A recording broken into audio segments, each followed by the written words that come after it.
السلام علیکم ورحمۃ اللہ وبرکاتہ۔ الحمد للہ الحنان المنان الذي خلق الانسان وعلمه البیان والصلاة والسلام على رسوله سید الانس والجان وعلى آلہ واصحابہ ذوی الخیر والاحسان، اما بعد فاعوذ باللہ من الشیطان الرجیم، بسم اللہ الرحمن الرحیم۔ والذین یکنزون الذهب والفضة ولا ينفقونها في سبیل اللہ فبشرهم بعذاب علیم۔ صدق اللہ مولانا العظیم۔ بارگاہ رسالت مآب صلی اللہ علیہ وسلم میں درود پاک کا ہدیہ پیش کریں۔ اللہم صل علی سیدنا محمد معدن الجود والکرم وآلہ واصحابہ الکرام وابنہ الکریم وبارک وسلم صلاۃ دائمۃ سرمدا ابدا۔ عزیزان گرام وقار، اللہ تبارک و تعالیٰ کی عطا کردہ نعمتوں میں ہر نعمت ایسی ہے کہ جس کی دیکھ بھال اور جس کی حفاظت اس کے دینے والے خالق سے بہتر کوئی نہیں جانتا۔ آپ کو اللہ نے صحت عطا کی ہے، جسم عطا کیا ہے، تو وہی بہتر جانتا ہے کہ اس کی حفاظت کیسی ہو۔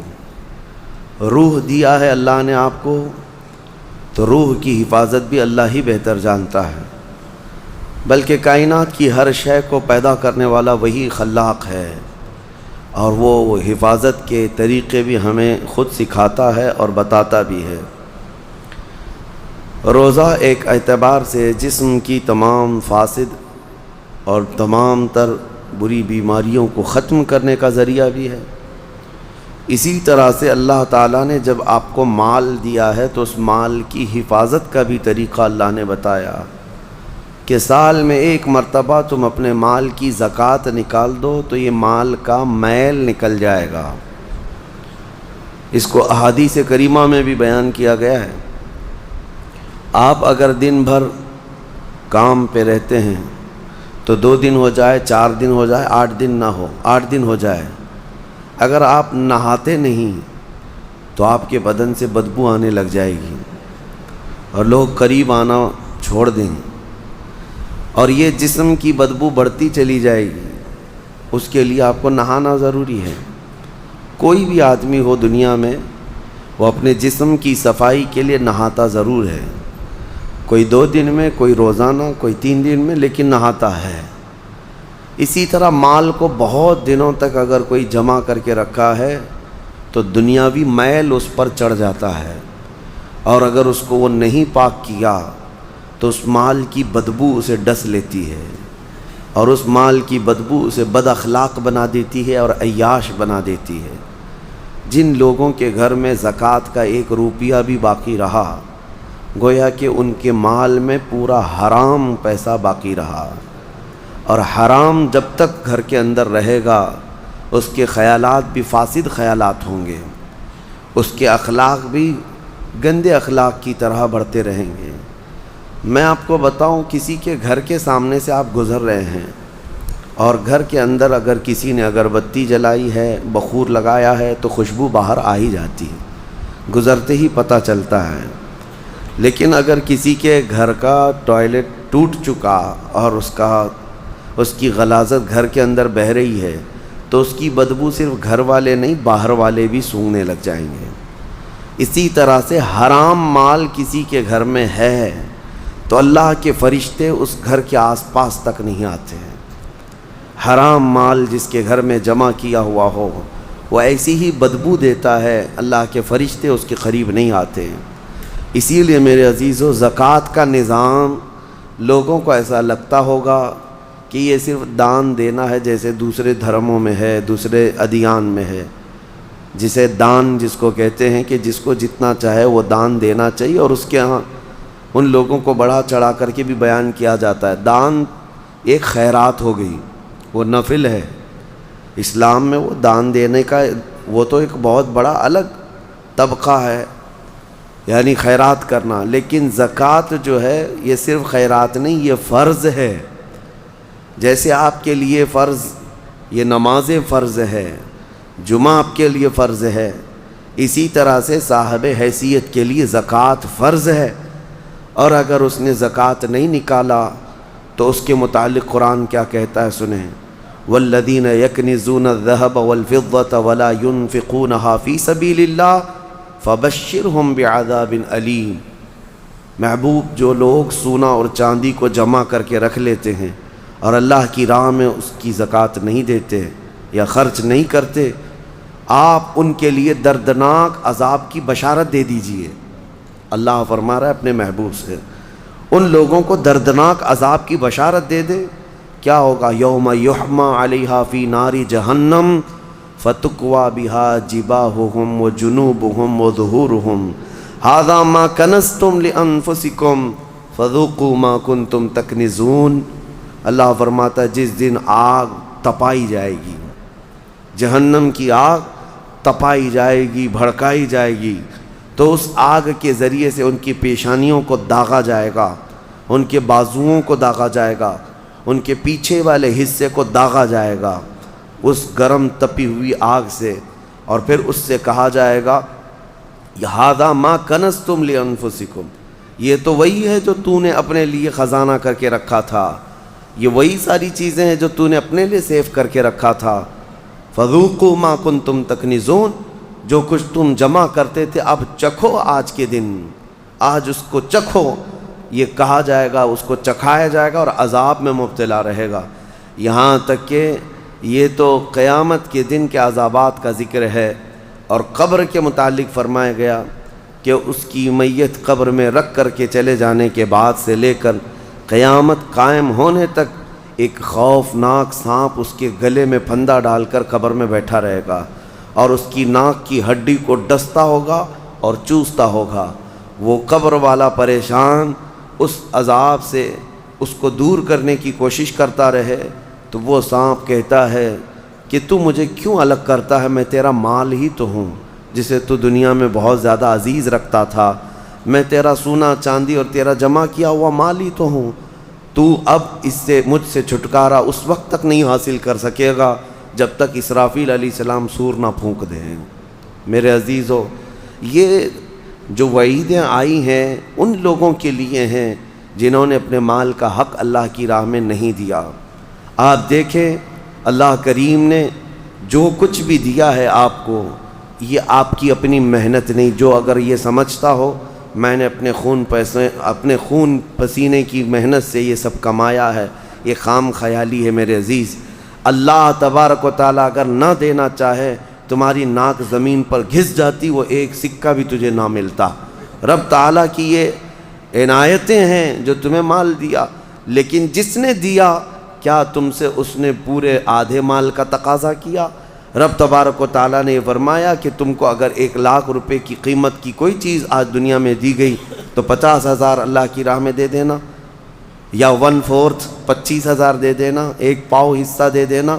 نہیں، دنیا تو تقاضا کرتی ہے پرسنٹیج کا، یہاں رب تبارک و تعالیٰ نے پورے سال میں، وہ بھی انکم پر نہیں، سیونگ پر۔ یاد رکھو دنیا کی جو ٹیکس ہیں، جتنی بھی ڈپارٹمنٹ ہیں، وہ تمہارے انکم پر ٹیکس لگاتی ہیں۔ انکم جتنی ہو رہی ہے اس پر ٹیکس ہے۔ انکم ٹیکس کیا ہے؟ آپ جتنا کما رہے ہیں اس پر ٹیکس آتا ہے، لیکن میرا مولا تمہارے انکم پر نہیں۔ تم سال میں کروڑ روپے بھی کماتے کیوں نہ ہو، لیکن اگر بچتا کچھ نہیں ہے تو زکوٰۃ کچھ بھی نہیں، زکوٰۃ کچھ بھی نہیں ہے۔ ہاں، جو سیونگ ہے تمہارے پاس، جو بچی ہوئی چیز ہے، اس کے لیے رب تعالیٰ فرماتا ہے جو بچا کر تم نے رکھا ہے، اب اس کا آدھا نہیں، اس کا پاؤ نہیں، اس کا 10واں حصہ نہیں، اس کا 20واں حصہ نہیں، بلکہ اپنے پورے مال کا 40واں حصہ 2.5% صرف اللہ کی راہ میں ادا کیا کرو۔ باقی 97.5% تمہارے پاس سیف رہتا ہے، 97.5% تمہارے پاس۔ مجھے حیرت ہوتی ہے زکوٰۃ کے اس نظام کو، کبھی میں سوچتا ہوں اتنا 2.5% نکالنے سے ہوتا کیا ہے؟ کس کا بھلا ہوگا؟ نکالنے والے کا کیا نقصان ہونے والا ہے؟ کچھ بھی نہیں۔ اور جس کو دے رہے ہیں اس کا کیا ہوگا؟ نہیں۔ یہ رب ذوالجلال کی حکمت بالغہ ہے۔ آپ کو میں بتاؤں، رسول اقدس صلی اللہ تعالیٰ علیہ وسلم کے زمانے میں جو غربت تھی مدینے کی وہ ایسی غربت تھی کہ صحابہ کے پاس پورا جسم چھپانے کے کپڑے بھی نہیں تھے. کسی کے پاس 2 کپڑے، کسی کے پاس 1 کپڑا. اور کھانے پینے کی اشیاء کی ایسی قلت تھی کہ وہ صرف 1 یا 2 کھجور پر پورا دن گزار لیتے تھے. ان کے پاس ہتھیار خریدنے کے لیے پیسے نہیں تھے جو جنگوں میں ایسی لکڑیاں لے کر چل پڑتے تھے. غربت کا عالم یہ تھا. آپ کو میں بتاؤں، جنگ بدر جو ہوئی ہے 17 رمضان المبارک کو، 313 صحابہ میرے آقا کے ساتھ گئے تھے بدر کی وادی تک، 160 کلومیٹر. لیکن آپ کو پتہ ہے ان 313 صحابہ کے درمیان صرف 4 گھوڑے تھے. 4 گھوڑے. آپ سوچ سکتے ہیں 4 گھوڑے تھے صرف جس پر سواری کی جا سکتی ہے 313 لوگوں کے پاس. وہ غربت کا عالم تھا. لیکن نبی کریم صلی اللہ تعالیٰ علیہ وسلم نے یہ زکوٰۃ کا نظام قائم فرمایا. میں آج آپ کو بتاؤں کہ حضور پاک کی وفات ظاہری کے بعد صدیق اکبر کا زمانہ آیا. 2.5 سال صدیق اکبر نے خلافت کی. اس کے بعد سیدنا عمر ابن خطاب کا زمانہ آیا. اب دور خلافت عمر میں حضرت عمر فاروق کی خلافت کا دور ہے. اب زکوٰۃ کا نظام بڑھ چکا تھا. اسلام کی سرحدیں بھی بہت دور ہو چکی تھیں، بہت پھیل چکی تھیں.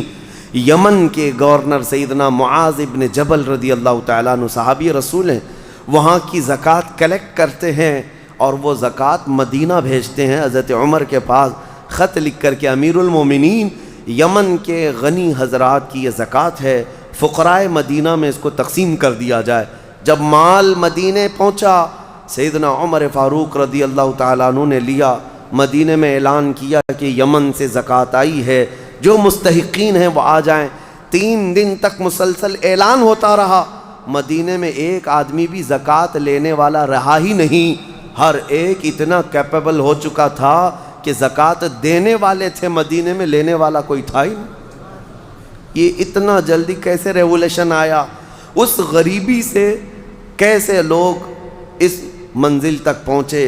حضرت عمر فاروق رضی اللہ تعالیٰ عنہ نے پوچھا کہ مدینے میں کوئی آنے والا نہیں ہے زکوٰۃ لینے کے لیے؟ یہ وہی مدینہ ہے جب آئے تھے تو ان کو پانی کی قلت تھی، پانی بھی نہیں پی پا رہے تھے، پیسے دے کر خریدنا پڑتا.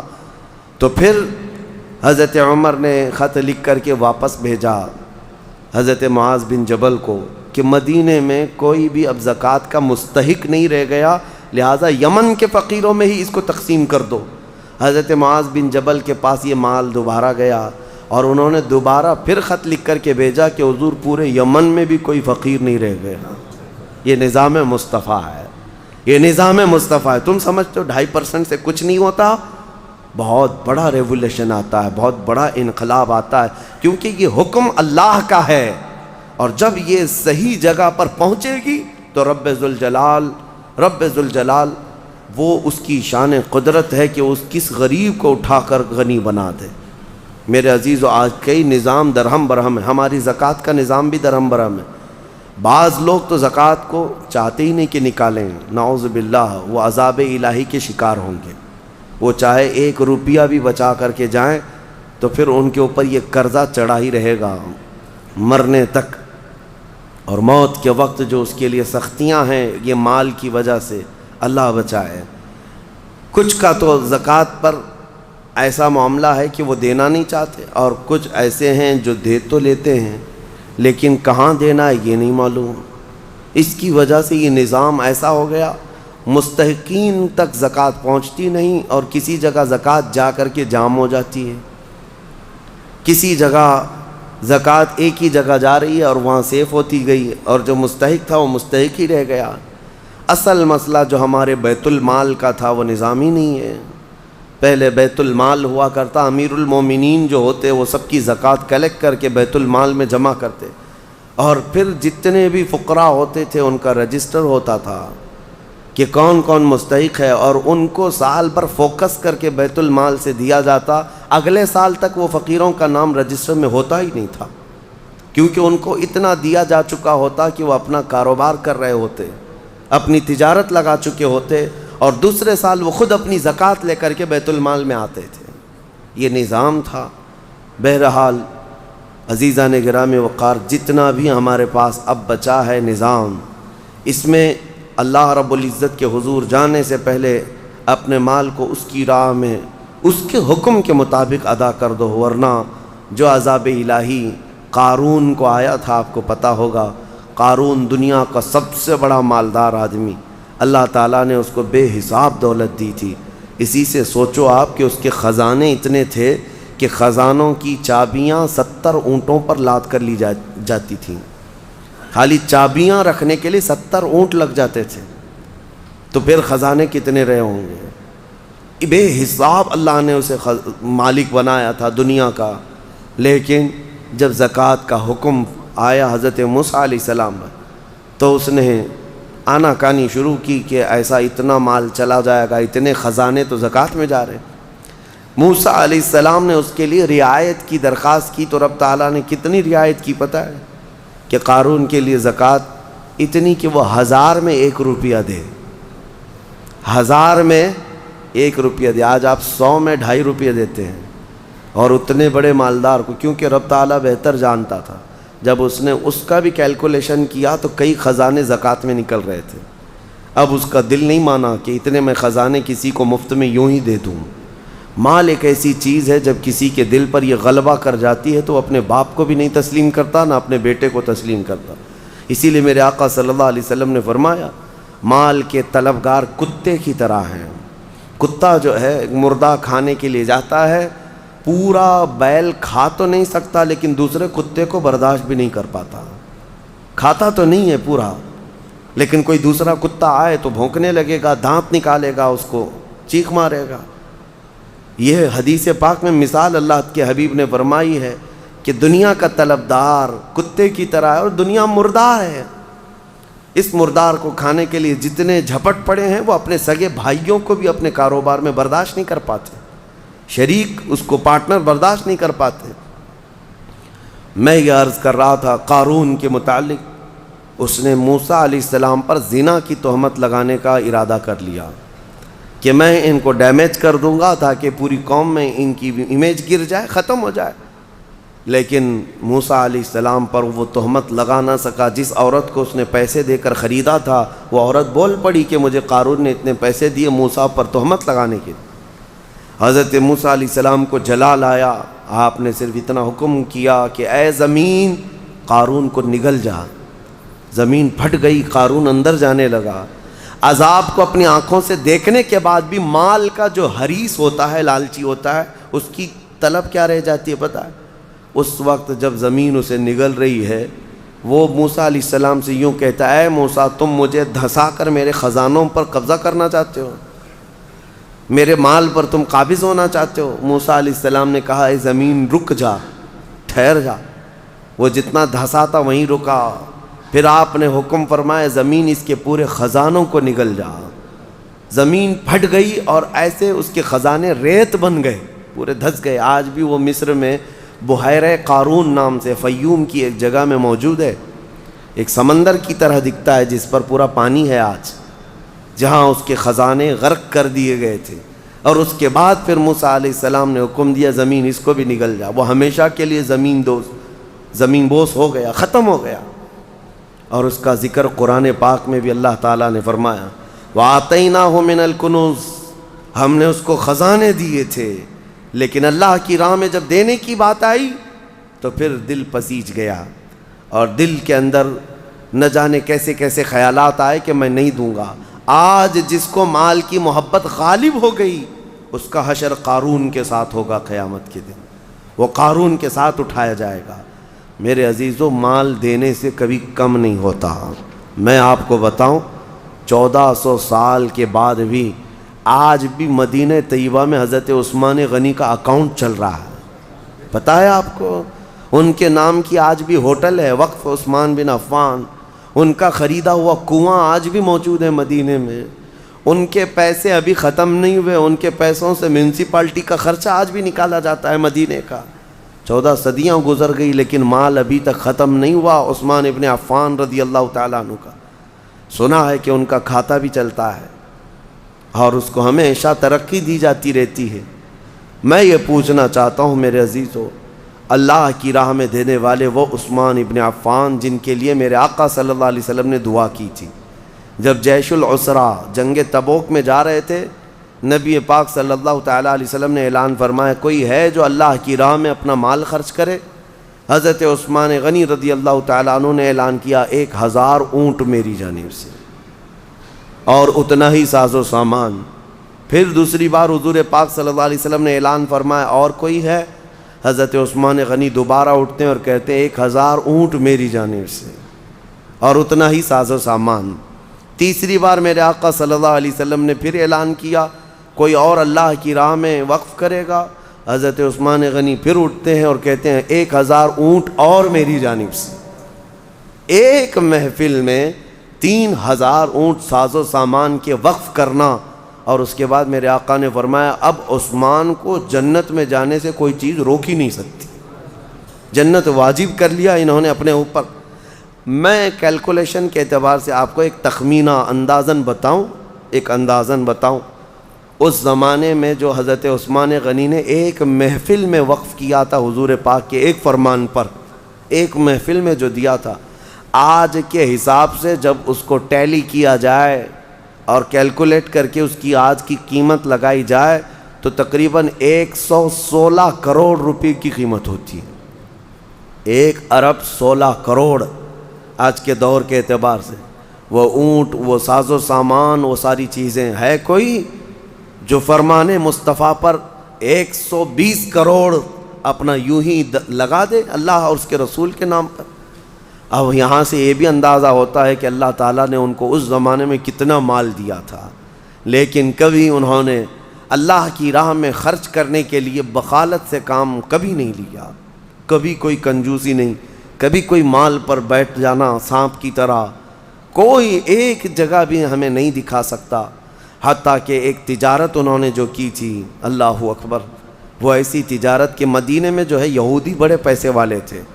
آج بھی پوری دنیا کو کریڈٹ پر جو چلا رہے ہیں یہ یہودی ہیں، ملٹی نیشنل کمپنیاں سب یہ اپنے پاس رکھتے ہیں، ورلڈ بینک ان کے پاس ہیں، پوری دنیا کی بڑی بڑی کمپنیاں جو آج آپ کو نظر آتی ہیں، وہ الیکٹرانک تمام چیزوں کو لیں یا پھر کھانے پینے کی چیزوں کو لیں یا استعمال کی چیزیں، بڑے لیول کی کمپنیاں جن پر یہ ڈیرا ڈال کر بیٹھے ہوئے ہیں، اور ان کا حال یہی ہے کہ لوگوں کو سود پر دو اور ان کا پورا مال کھینچ لو۔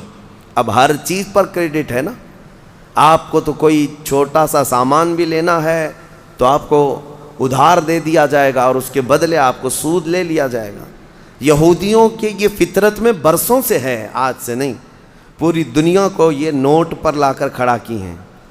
پہلے نوٹ یہ پیسے نہیں تھے، یہ جو کاغذ کی نوٹ آج آپ دیکھتے ہیں، یہ اگر حکومت نے کہہ دیا کہ آج سے اس کی ویلیو نہیں تو کل سے تو اس کو کچرا اٹھانے کی بھی کام میں نہیں آئے گی، اس نوٹ کی قیمت کچھ نہیں ہے، صرف گورنمنٹ مانتی ہے کہ اس کی اتنی مالیت ہے تو ہم بھی چلا لیتے ہیں، ورنہ فی نفسی ہی اس نوٹ کی کوئی ویلیو نہیں۔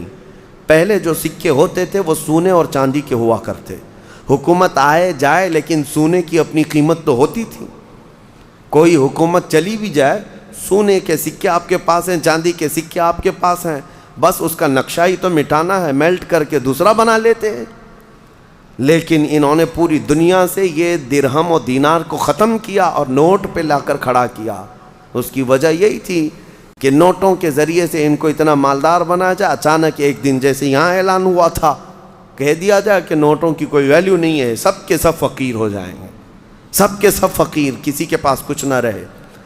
اس زمانے میں مدینہ طیبہ میں یہ یہودی یوں کرتے تھے کہ جو تجارت کا قافلہ ملک شام سے آتا تھا مدینے میں مال بیچنے کے لیے، تو یہ مدینے سے کچھ میل دور جا کر کے پورا مال خرید لیتے تھے اور خرید کر کے مدینے میں لا کر کے اس کو جمع کرتے، پھر 8-10 دن کے بعد اس مال کو ڈبل ٹبل نہیں، پتہ نہیں کتنے داموں سے یہاں مدینے والوں کو بیچتے تھے، بہت مہنگی چیزیں یہاں مدینے میں بیچتے، لوگ مجبوراً وہ سامان خریدتے۔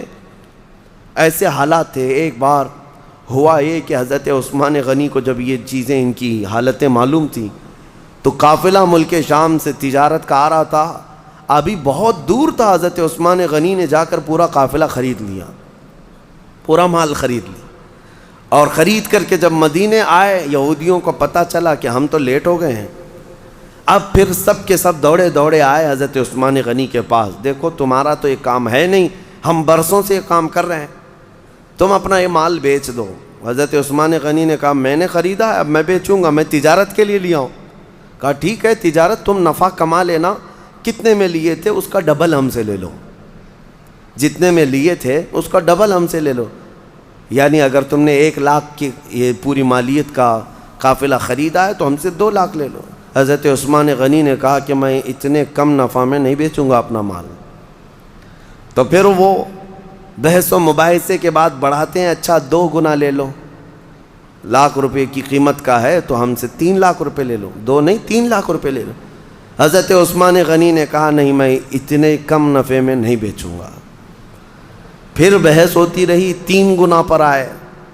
اب اسی سے اندازہ لگاؤ کہ وہ 3 گنا حضرت عثمان غنی سے خرید رہے ہیں تو پھر مدینے والوں کو کتنوں میں بیچیں گے. تو حضرت عثمان غنی اس پر بھی انکار کر گئے کہ نہیں میں 3 گنا زیادہ پہ بھی مال نہیں بیچوں گا, مجھے اور نفع چاہیے, اور نفع چاہیے, میں تو زیادہ نفع کے لیے اس کو خریدا ہوں. وہ بحث کرتے کرتے کرتے شام ہو گئی اور 5 گنا تک آ گئے اور دھمکی دینے لگے کہ ہم نے اتنے نفع میں تمہارے مال کی بولی لگائی کہ اب دوسرا کوئی تمہارا مال خریدے گا ہی نہیں. حضرت عثمان نے کہا مجھے کچھ فرق نہیں پڑتا, مجھے کچھ نہیں فرق پڑتا. تو جاتے جاتے کسی یہودی نے کہا 10 گنا زیادہ پہ دے دو گے, 1 لاکھ کا مال 10 لاکھ میں دے دو گے. حضرت عثمان غنی نے کہا جاؤ تم اپنے گھر, میں اتنے کم نفع میں نہیں بیچنے والا. یہ کیا بات ہوئی؟ بہت باتیں بنائی حضرت عثمان غنی کے خلاف یہودیوں نے. اس کے بعد 1 دن گزرا تھا, مدینے کے ایک میدان میں پورے قافلے کا غلہ, تجارت کا مال سب اتار دیا گیا.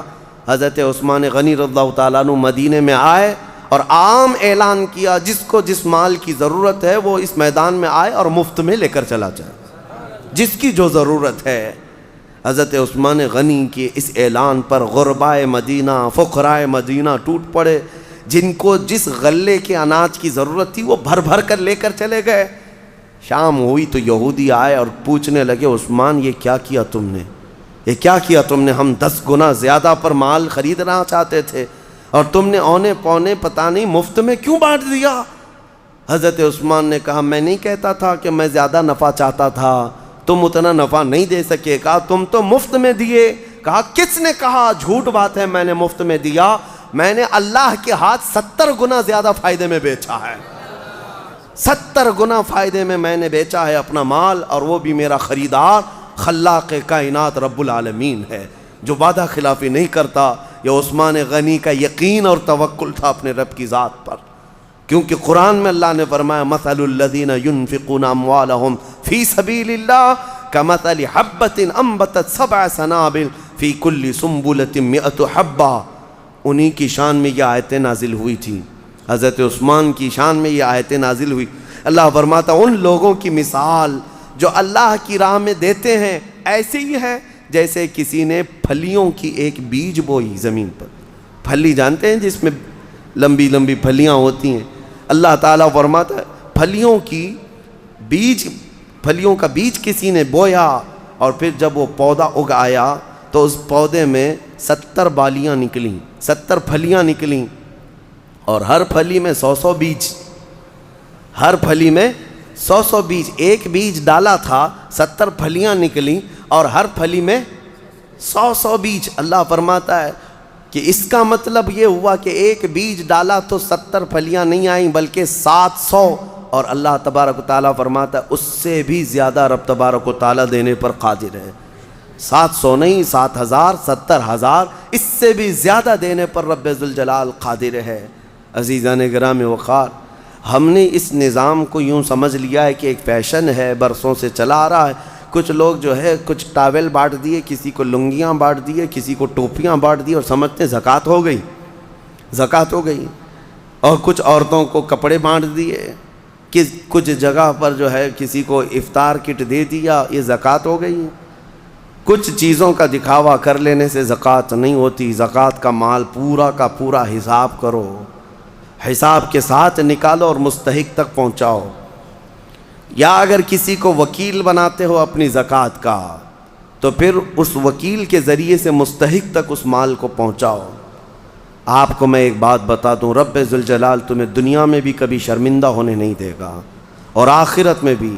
بنی اسرائیل کی ایک خاتون کے متعلق میں گفتگو کو یہاں لا کر کے آپ کے سامنے عرض کرتا ہوں کہ ایک عورت، ایک لڑکی تھی، جوان دوشیزہ تھی، اس کا باپ بڑا کنجوس تھا، بخیل تھا، اور لڑکی بڑی دیالو سخی۔ ایک بار اس کے گھر فقیر آیا تو اس نے قیمتی چیز اٹھا کر کے اس لڑکی نے دے دیا جو اس کے باپ کو بڑی پسندیدہ تھی، اور وہ بہت اس کی حفاظت کرتا تھا۔ وہ قیمتی چیز تھی، اس لڑکی نے اٹھا کر ایک فقیر کی جھولی میں ڈال دیا۔ فقیر تو ناچتا خوش ہوتا چلا گیا۔ باپ کو جیسی پتہ چلا، اس کی تو آگ لگ گئی بدن۔ پہلے سے تھا بخیل، خرچہ کرتا نہیں تھا، اور اس پر یہ کہ گھر کی سب سے قیمتی چیز لڑکی نے اٹھا کر دی۔ غصے میں آیا اور اپنی بیٹی کا ہاتھ کاٹ دیا، ہاتھ کاٹ دیا۔ یہ ظالم تھا، کہا کہ تو نے اٹھا کر دیا کیسے؟ بہرحال بات آئی گئی ہو گئی، جوان ہو گئی، اس کی شادی کی بات تھی، خوبصورت بہت تھی، لیکن ہاتھ نہیں تھا، ہاتھ نہیں تھا۔ بہرحال ایک بہت مالدار گھرانے کا ایک نوجوان، اس زمانے کا شہزادہ تھا، اس کو یہ لڑکی پسند آ گئی، لیکن ہاتھ دکھایا نہیں۔ جب لڑکی کی پسند چل رہی تھی یا لڑکے کی منہ دکھائی چل رہی تھی تو اس نے ہاتھ اندر چھپا رکھا تھا، کیونکہ دکھائیں گے تو عیب ہے اور جلدی کوئی شادی نہیں کرے گا۔ اسی پر وہ پسند کر لیا اور شادی فکس ہو گئی، لیکن کسی کو پتہ نہیں تھا، دولہے کے گھر والوں کو، کہ لڑکی کا ہاتھ نہیں ہے۔ وہ اپنے جبے میں اندر چھپائے رہتی اپنے کپڑوں میں۔ پھر چند دنوں کے بعد جب شادی ہوئی، گھر پہنچے، دلہن کو لے جا کر کے وہ اپنے گھر سجا سنوار کر لائے۔ اس کی بڑی ارمان تھی، بڑی خوبصورت عورت میرے گھر آ رہی، اخلاق کی بھی اچھی تھی، سیرت کی بھی اچھی، صورت کی بھی اچھی۔ لیکن رات کو جب دسترخوان پر بیٹھتے ہیں، اب ہاتھ تو تھا نہیں، سب کے سامنے کھانا تو ہے، اور سیدھا ہاتھ غائب ہے۔ کیسے نکالے ہاتھ؟ بائیں ہاتھ سے کھائے تو لوگوں کو پتہ چلے۔ وہ خاموش بیٹھی رہی۔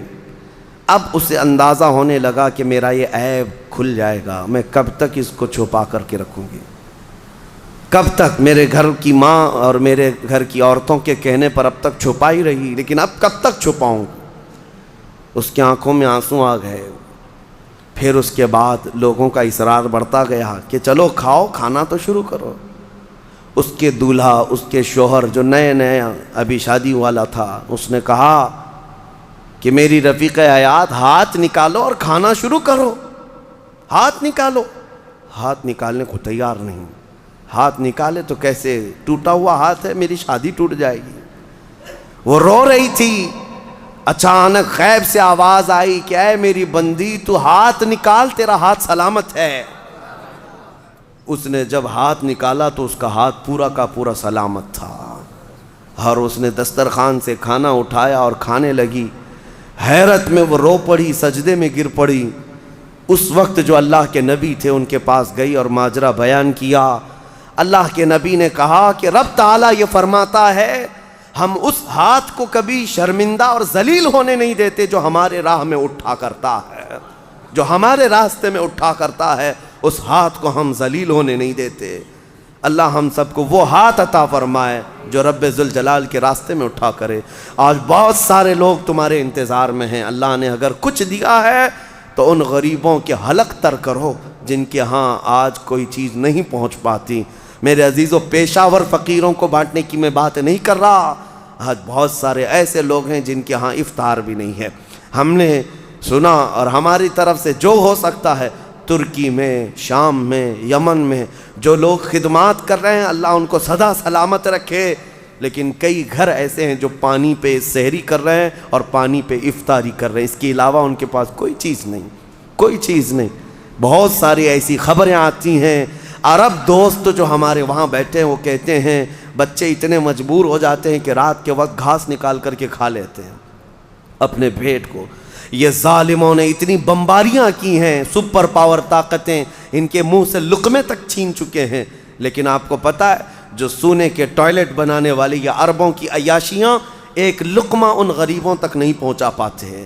ایک لقمہ عراق، یمن، شام، فلسطین میں نہیں پہنچا پاتے، لیکن آپ حضرات اگر اپنا مال پہنچا نہیں بھی سکتے تو کم از کم ان غریبوں کا احساس تو کرو، احساس کرو جب اللہ تعالیٰ تمہیں شام کے وقت دسترخوان میں کیا نہیں عطا کرتا، ہر طرح کی نعمت تمہارے دسترخوان میں افطار میں ہوتی ہے، تم اپنے پیٹ بھر لیتے ہو، اس وقت دعاؤں میں غربائے امت کو یاد کرو، اے اللہ تیرے حبیب کی وہ بھی امت ہے جن کے حلق آج تر نہیں ہو پاتے، اور میرے دسترخوان کو تو نے نعمتوں سے بھر دیا ہے، طاقت و قوت ہے تو اپنا مال ان غربا تک پہنچاؤ اور اپنا مال نکالو، ورنہ یہ عذاب الہی کے بھی شکار ہوں گے اور تمہارا مال بے برکتی کا سبب بنے گا۔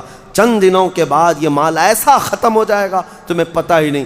ہمارے علاقے میں ایک شخص تھا جو کہتا تھا میری 7 پشتوں تک میں نے اتنا مال رکھا ہے، 7 پشتوں تک لوگ بادشاہ رہیں گے، 7 پشتوں تک، یعنی اتنا مال جمع کیا تھا۔ اچانک ایک حادثے میں انتقال ہوا، چند سالوں کے بعد اس کے چچیرے بھائی نے اس مال پر ایسا قبضہ کیا کہ اس کے سگے بیٹے کو کوئی مال نہیں ملا۔ آج بھی وہ شخص موجود ہے، 10-10 روپے کی بھیک مانگتا ہے، اسی بڑے مالدار کا آدمی، وہ اپنے پان کے لیے، اپنے کھانے پینے کے لیے 10 روپے کی بھیک مانگتا ہے، جس کا باپ کہتا تھا کہ 7 پشتوں تک میرا مال چلے گا۔ میرے عزیزو، رب تبارک و تعالیٰ کے چاہے بغیر کچھ نہیں چلے گا۔ آؤ اللہ رب العزت کی بارگاہ میں دعا کرتے ہیں کہ مولا کریم ہمیں دنیاوی مال اور حرص سے محفوظ فرمائے، اور رب قدیر ہمیں اس کی بارگاہ میں جانے کے وقت پاک و صاف اور ستھرا چہرہ لے کر جانے کی توفیق عطا فرمائے۔ مولا رمضان المبارک میں غربائے امت پر تو رحم فرما دے، یمن، شام، فلسطین، عراق، افغان، برما، جہاں جہاں مسلمان قسم پرسی کے عالم میں ہے، اے رب کائنات اس رمضان میں انہیں کشادگی عطا کر دے، ان کے لیے امن و امان پیدا فرما دے، ان کے دسترخوان کشادہ فرما دے، انہیں خوشحالی کی طرف لے آ۔ اے اللہ تیرے حبیب کی امت جو بلک رہی ہے اس کی تو دستگیری فرما۔ وصلی اللہ تعالی علی خیر خلق محمد وآلہ وصحبہ اجمعین، وآخر دعوانا ان الحمد للہ رب العالمین۔ آج